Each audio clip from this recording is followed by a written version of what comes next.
Donald Trump's MAGA base is gone. MAGA is dead. This is Donald Trump's worst nightmare. MAGA is turning on him in all of Donald Trump's social media posts, whether it's on Truth Social or Instagram or whatever. Donald Trump's former MAGA supporters are all out there saying, Epstein, Epstein, Epstein, you promised us affordability. You said you would not get us into these never-ending wars. You betrayed us. Also, you have the White House completely paranoid now that the MAGA influencers are running a foreign influence psyop against Donald Trump. So Donald Trump weaponized these influencers against every one of his political enemies. Now he believes that his MAGA influencers are psyops of foreign countries going after him. He's being utterly consumed by paranoia as he rots away inside the White House. Let me show you what's going down. The White House account is posting things like this: worth protecting, the values that shaped America. And then people are saying things like, you know what? In 1962, Rockwell openly acknowledged his own background, stating, I was born a white Protestant with some prejudices that I am continuously trying to eradicate. I'm angry at unjust presidents as other people and myself. Trumpty Dumpty cheated on all three wives. You surrendered and gave more to Iran than Obama. Take us back to the 1950s with these propaganda photos. What the hell are you posting? Or Donald Trump posts this. Oil is flowing. Iran will never have a nuclear weapon. Prices are dropping. And then people are like, I thought affordability was a Democrat scam. Wasn't affordability a word the Democrats made up?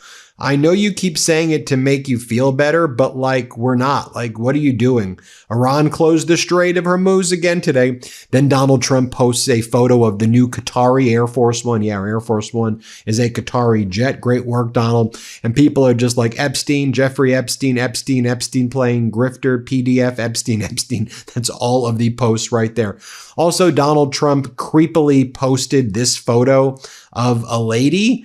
And Trump writes, great daughter, my honor, DJT. And people are like, who the hell is this lady that you're posting photos of?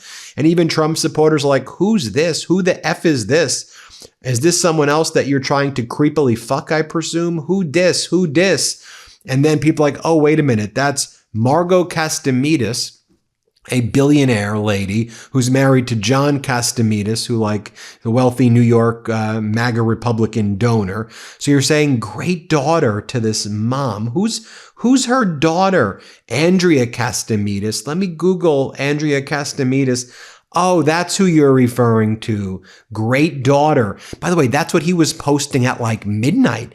And all of his, followers are like, dude, you're creepy. What are you doing? Focus on the American people. What the hell is this? What the hell is this? Then you have all these MAGA influencers attacking JD Vance. And they're all like, look how these assholes treat JD. This was humiliation, referring to JD Vance in Switzerland. JD's being humiliated. I can't believe JD Vance is the face of United States humiliations. The Qatari snubbed JD Vance. Everybody hates JD Vance.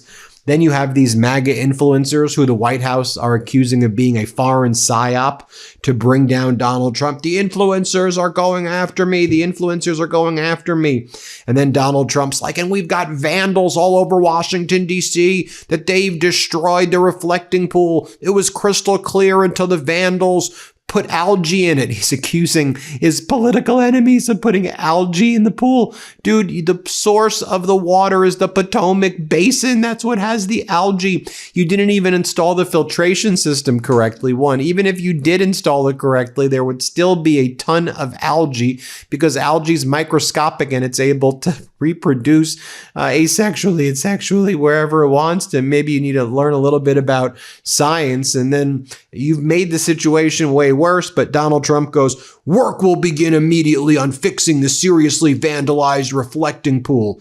I just inspected it and could only say to myself and those gathered around me, wow, who would do such a thing? Sick, deranged people. We will fix it, DJT. Meanwhile, Donald Trump is like, he's killing the baby ducks. Don't tread on ducks. Why are you killing the ducks?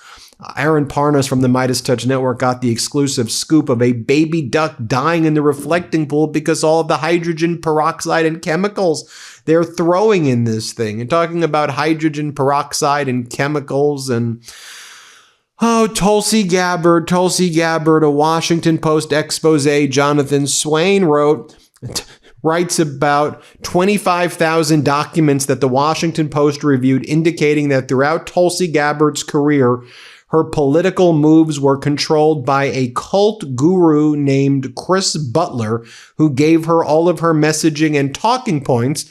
She's the head of the ODNI. Hillary Clinton warned everybody against this, but great pick, Donald. You literally picked, but I guess, MAGA is a cult. So having another cult leader basically indirectly run our ODNI, the Office of Director of National Intelligence, that's not really a shocker. You have Trey Gowdy over here and Mike Pence.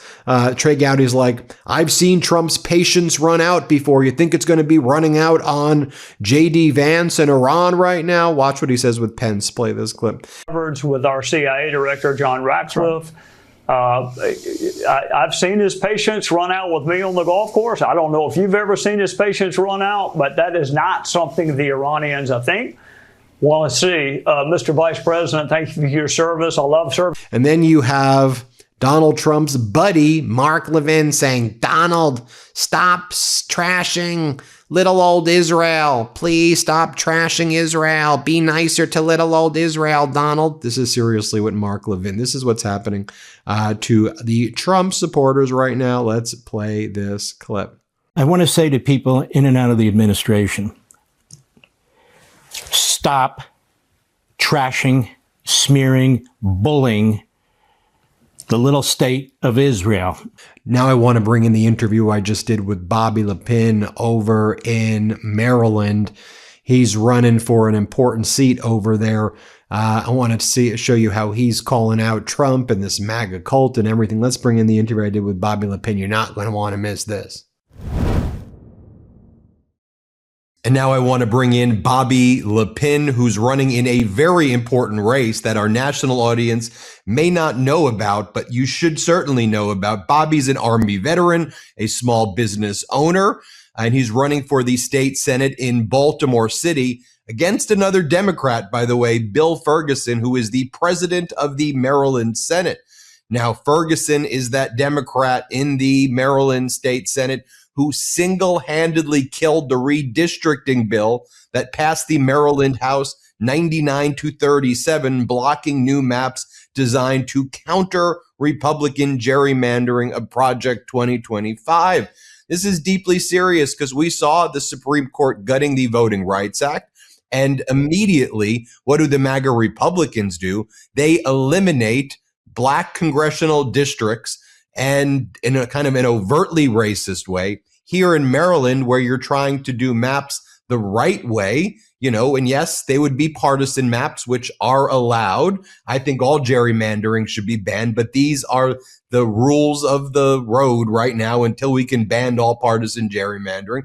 So as Governor Newsom led in California, you got to fight fire with fire. You got to fight back. And it makes no sense to me why in the world this Bill Ferguson guy would be blocking it. I mean, this is critical to the very survival of our democracy, for the survival of the rights of the people in Maryland. And so, Bobby, you're running against him. I mean, you don't have a political background. You're not there. You're not a politician. You're a small business owner. I'm just a working guy. Yeah. And so talk to us about why this is so important, why you decided to run. Well, I think it's the same message I think that every working person or just every common person in this country has. We're just tired, sick and tired of being stepped on. Like we have a government that gives everything to the billionaires, gives everything to the well-connected. And meanwhile, we have to fight for every little crumb that we get in this country. And, and the person I'm running against, Bill Ferguson, he's not only a person that stood up or backed down to redistricting when every single Democrat in this country was asking him to do it as a tactical defense to Project 2025, as a tactical defense to protect reproductive rights for every woman in this country, as a tactical defense. So marriage isn't defined between as one man and one woman. He didn't only back down from that, but he backed down from our utility companies who have just been raking us over with their rates. He backed down from protecting reproductive rights in this state when Roe v. Wade was going to be overturned. And it was apparent, it was obvious Every women's rights organization begged him to add a constitutional amendment to Maryland's constitution, basically codifying that reproductive rights are safe in the state. He didn't do it. Roe v. Wade was overturned, and we went almost an entire year before the next General Assembly session where they can actually put that in our Constitution. I just think people are tired of this wait and see mentality from our politicians when we can no longer afford to wait and see, not only in saving our democracy, but also in just paying our bills and being able to survive as working people in this country. And you brought it up. At one point, I was a firefighter back in the day, right? And the best way to fight a fire is to prevent the fire from happening in the first place. We need to stop electing politicians who wait for the building to be burning before they run in with a hose and give us whatever minimal protections they actually do in the end. We literally need to prevent the building from catching on fire in the first place. And that is America in a nutshell. Maybe not a building on fire, but a dumpster fire right now. And we need people, that just aren't backed by corporations, who aren't, listening to the powerful, who are literally listening to the people and fighting for them.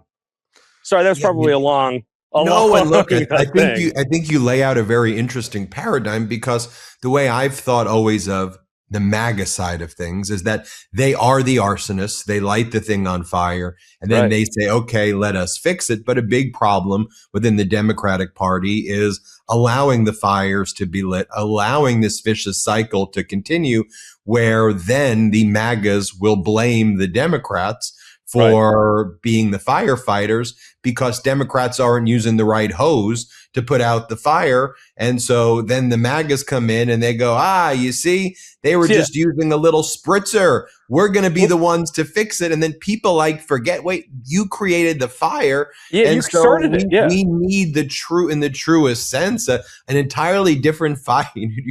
I'll keep the analogy going. An entirely different fire department to put this fire out once and for all, so we can just live and go on with our lives and 100%. Align politics with people's interests. When I go door to door, people say, okay, just right off the bat, when I knock on their door and this is the first time they might meet me or know me or hear my name, they say, okay, what's the biggest difference? And I'm like, well, I'm Bernie Sanders running against Chuck Schumer. And the last thing that we need in this country is another Democrat who writes strongly worded letters to a tyrant, while I am a veteran, an Army veteran who's out there trying to actually fight the tyrant. And you're right, man. We just need more courage from our politicians these days. And I'm hopeful. Like I was telling you before, we went on live here. I'm hopeful. I really am. Even though we're seeing a rise in authoritarianism in this country, even though it's so hard for so many of us to pay our bills, when I see Zoran win, when I see how well Graham Plattner is doing in Maine, this fills me up with hope, because these are true progressives who literally have the people's best interests at heart. And just here in this district, running against what is arguably the most powerful politician in Maryland, or at least one of them, with $2 million in his bank account, of which more than 50% come from special interest, corporations, or big donors. I'm just this little guy with almost 5,000 individual small contributions, not taking any corporate money, not connected to politics. And we are literally seeing huge numbers in the polls. And that just goes to show you that people have had enough. People have had enough. I've had enough. I'm sick and tired of being sick and tired. And the American people, the people of Baltimore, the people of Maryland are sick and tired of being sick and tired. Bobby, where can more people learn about what you're doing? And we have 7 million subscribers here. So what's your final message to our 7 million subscribers, and where can people learn more about what you're doing? Well, first of all, I just want to say thank you to the 7 million subscribers, and thank you to everybody that watches, because the only way that we can fight back is when we have knowledge. Knowledge is power. But there's another reality: is I'm fighting this battle against an entrenched incumbent who has just FU money from corporations. So people can go to my website, which is makegoodchange.com, makegoodchange.com. You can read my platform, read my bio, but really what I need folks to do is, if you can, chip in, because the only way we win is if we stand up together and we fight. And the only way I can fight a guy that has corporate money is if 7 million subscribers out there, everyone watches this video, goes to the website, makegoodchange.com, and just pitches something and just chip in what you can, because that's how we're going to win. Our election is in 6 weeks, June 23rd. And now, although that seems really close, we have a long way to go. We have a lot more mailers to send out, a lot more phone calls to make, a lot more doors to knock on. And that power only comes when people stand up together. And I believe in us. I have hope for the future. And I know that we can win as long as we stick together. Very important race. I know early voting starts June 11th as well over there. And Governor Wes Moore did not endorse your opponent, and normally He did not. you would expect him to do that. And so that silence makes a statement as well in this gerrymandering situation. As I said, I want to see all gerrymandering banned, but like to the extent it exists, why would we be going in here and not doing like just it makes no sense to me why we would be not fighting fire with them. Let me give you some background real quick, because this is important. First of all, my race, even though it's Maryland, and people say, well, why the hell should I care about this race in Maryland? It is yet another stepping stone in this progressive movement moving forward. Like Zoran, Graham, I gave money to Zoran, before I announced. I gave money to Graham before I announced and needed to save all that money for this race. But it's the same progressive movement. And people all across this country, me being on your show is just proof. People all across this country are wondering what's going to happen with that guy in Maryland who literally sided with Trump and didn't redistrict the map. In the end of the day, the reality is the bill that we had, House Bill 488, that was being put forth, was a good bill that would add constitutional amendments into our Constitution that would allow us to redistrict. Now, because he dragged his feet and he let the House catch on fire and burn, or the dumpster, whatever caught on fire, now we may have to wait until 2028 to actually have this defensive, to actually fight back. That's why your state legislators are important, because we see that reproductive rights aren't being taken away from women on just the national side, on the national level. Redistricting isn't happening on the national level. These are states, Texas, Alabama, Mississippi, Louisiana, Maryland, California. This is your state legislature. This is why it's so important that politics is all local, because that's where it begins to be messed up in the first place. So what was his reason for doing it? Nobody knows. No one knows at all, because his legal reasons for not redistricting, Bill Ferguson, just doesn't hold any water. But that doesn't matter, because he had his time, he made his choices, he made his bed, and I am fighting, and we're going to win. And I'm going to win with you folks. So just another hit, makegoodchange.com. It's so important. Bobby LaPin, thanks for joining us. Hey, thank you so much. And thanks for what you do by spreading the message. Everybody hit subscribe. Let's get to 7 million subscribers. Want to stay plugged in? Become a subscriber to our Substack at MeidasPlus.com. You'll get daily recaps from Ron Filipkowski, ad-free episodes of our podcast, and more exclusive content only available at MeidasPlus.com.